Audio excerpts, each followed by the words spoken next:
Print is my passion for past 20 years, but it was never about technology, more like possibilities and the way you're using them. Leaves. That was my idea. It's one of those moments when I suddenly feel that's the way to go. So I scanned them, photographed, cut, split, and yet again moved to digital world. Colors that are hidden inside leaves are extremely complicated for natural imaging. Green is out of SimYK gamut, and we are working with very tight spectrum. Seek for yourself. When we erase hue, there's not much left. And so I wouldn't make you bored, I'll just briefly mention that from this image I created light channel for two kinds of separations, Triton with fluorescent ink and duotone on two blacks. And that game lasted for a week. By the way, that's my favorite leaf. Except tissue structure, I managed to show shadows and keep 3 dimensions. And yes, all week long. So they there were, duotone and Triton. Postcards are in 3 color versions and each with unique leaf fragments. More than 700 altogether. I used fluorescent pink, orange and green. Yellow was too bright for text shown inside.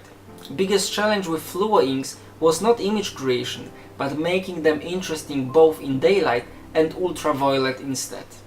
Look how image is going to change when we leave just fluorescent ink in lightness channel.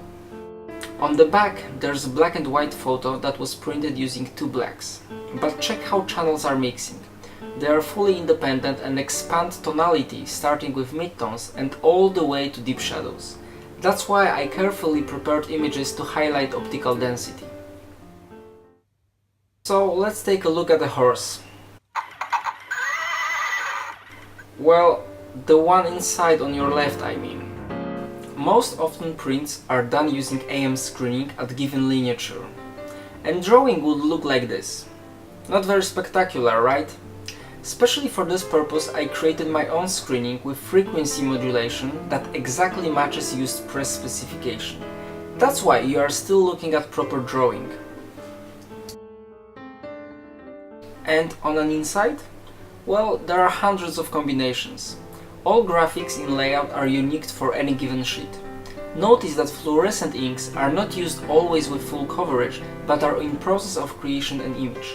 Thanks to that, I could achieve glow effect also in vector graphics. For mockups, digital cutting table is a way to go. But real post-press was done by highly experienced and professional team. Well, I did have other plans for a weekend, but it turned out that I had simple choice, small delay or take matters in my own hands. And guess what did I choose? Opening. When I made decision on using thread for easier opening, I thought it was a great idea. And even after 30 hours of doing so, I managed to sustain that opinion.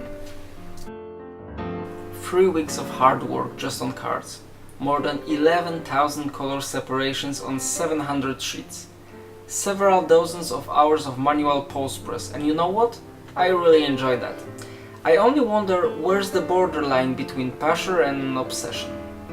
I'd like to thank DigiPrint for all support.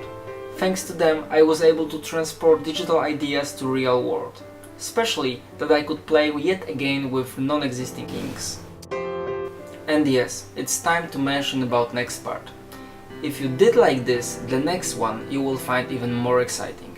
It will be bigger, in free printing techniques and with proper informations. Just scan QR code on your right or register on website if you haven't done it yet.